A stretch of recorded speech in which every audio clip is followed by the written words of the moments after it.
बच्चों आज हम लोग शुक्राणु या स्पर्म की संरचना के विषय में अध्ययन करेंगे। बच्चों बोर्ड एग्जाम 2022 में शुक्राणु की संरचना 2022 की दृष्टि से यह प्रश्न बहुत ही महत्वपूर्ण है। शुक्राणु की संरचना अक्सर बोर्ड एग्जाम में पूछा जाता है कि शुक्राणु की संरचना का उल्लेख कीजिए, इसके डायग्राम बनाइए, चित्र बनाइए, इसके नामों का उल्लेख कीजिए। तो यह चित्र बनाया गया है, बहुत ही आसान चित्र है बच्चों।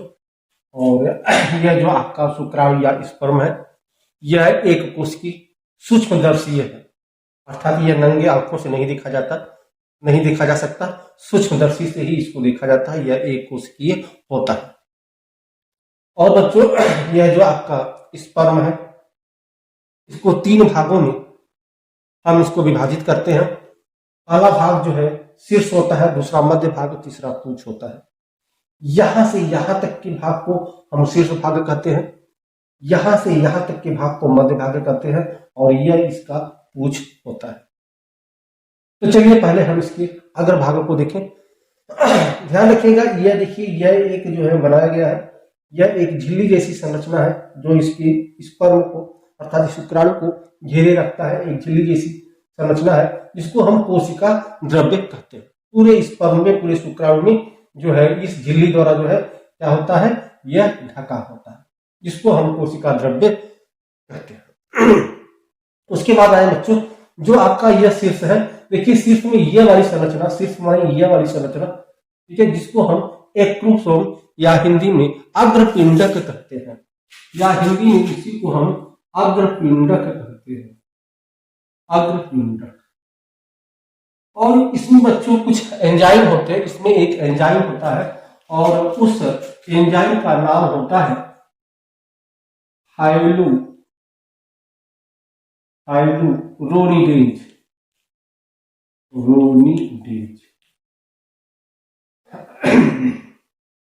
यह क्या है बच्चों, यह एंजाइम है।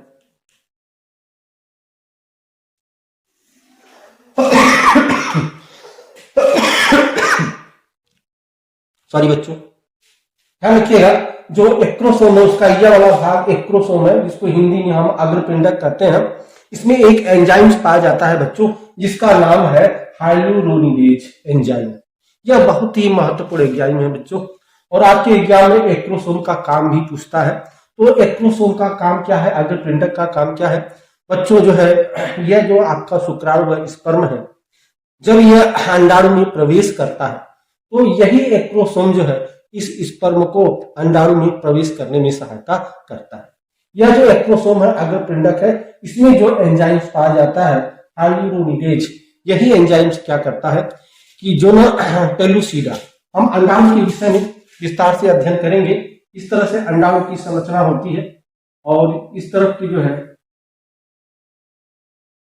की संरचना होती है, और इसकी जो बाहरी परत होती है बहुत ही कठोर होती है, ठीक है, और इसको हम लोग बोलते हैं जोना पेलुसिडा।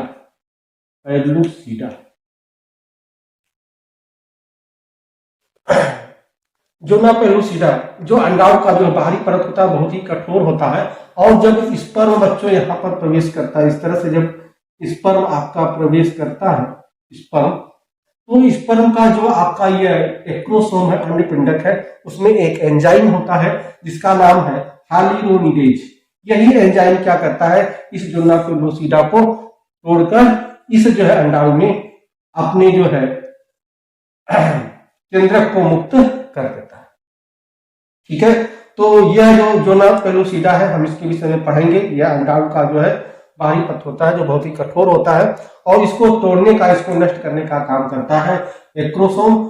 और एक्रोसोम में एक एंजाइम होता है हाइलुरोनिडेज, और इसी के कारण जो है इसको तोड़कर अपना जो उसका जो है केंद्रक है उसके अंदर प्रवेश कर जाता है, ठीक है। तो यह एक्रोसोम की बात कर ली हमने।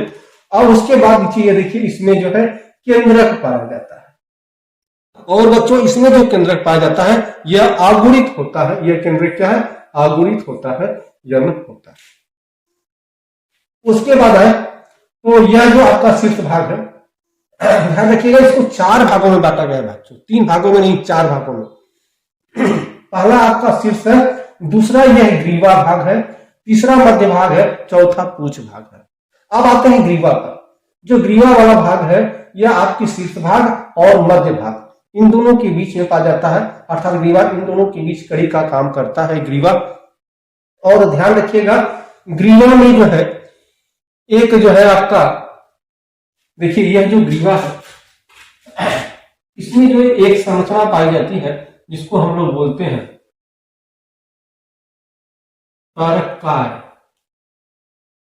यह तारककाय जो है बच्चों, इसकी दो संरचना होती है तारककाय। एक तारककाय जो है आपका, यह जो आपका केंद्रक है, केंद्रक के साथ और जो है जुड़ा होता है।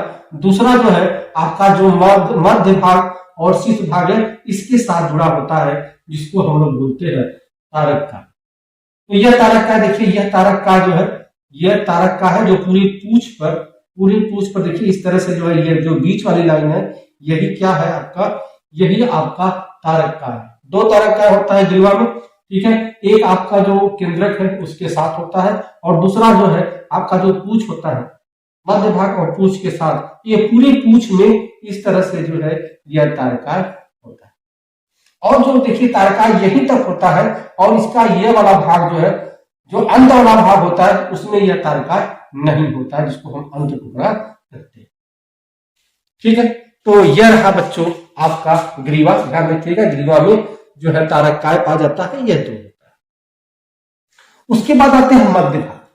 यहां से यहां तक के मध्य भाग कहते हैं और मध्य भाग में पाया जाता है बच्चों माइटोकांड्रिया, ठीक है। और यह माइटोकांड्रिया, इसमें जो स्पर्म में जो माइटोकांड्रिया है बच्चों, यह देखिए यह इस तरह से घुमा हुआ है, ठीक है। तो घुमावदार जो है यह सर्किल द्वारा जो है ये माइटोकांड्रिया इसमें पाया जाता है, घुमावदार माइटोकांड्रिया इसमें, घुमावदार माइटोकांड्रिया इसमें पाया जाता है। और माइटोकांड्रिया का कार्य क्या है आपको पता है, यह ऊर्जा प्रदान करता है। और इसी के कारण जो आपका यह स्पर्म की पूंछ है इनको गति मिलती है। और इसी के कारण जब हम जो है निषेचन में पढ़ेंगे कि जब ये गर्भाशय में ये स्पर्म पहुंचता है, ठीक है, तो वह जो है आपका, हमने अध्ययन किया है कि अंडवाहिनी की कौन सा स्थान है जहां पर अंडाणु और स्पर्म मिलता है। अंडाणु क्योंकि वह तो जो है अचल होता है, वह चल नहीं पाता, और स्पर्म जो है गति करता है, तैरता है, ठीक है। तो किस तरह से जो है टेम्पुलरी अस्थमस जंक्शन पर तैरते हुए पहुंचता है और अंडाणु के साथ संलयित होता है। उसको तैरने के लिए जो है ऊर्जा चाहिए, और यह ऊर्जा कहां से मिलती है, यह ऊर्जा इसको माइटोकांड्रिया से ही मिलती है, जिसके कारण इस पूंछ में गति कर पाता है और वह जो है गति करके जो है टेम्पुलरी अस्थमस जंक्शन पर पहुंचता है अंडाणु के पास, ठीक है। तो यह इसका आप रहा मध्य भाग। अब आते हैं इसका पूछ तो हमने बता ही दिया, पूछ का काम क्या है, पूछ का काम है गति करना।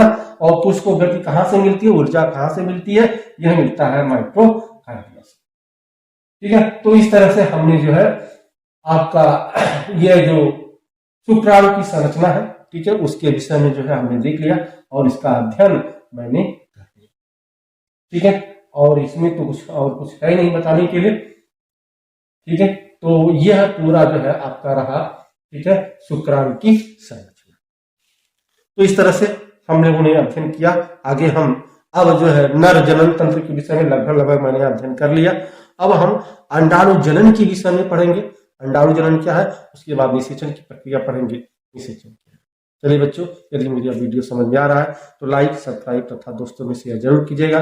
चलिए हम आपसे मिलते हैं अगले वीडियो में, तब तक के लिए बच्चों धन्यवाद।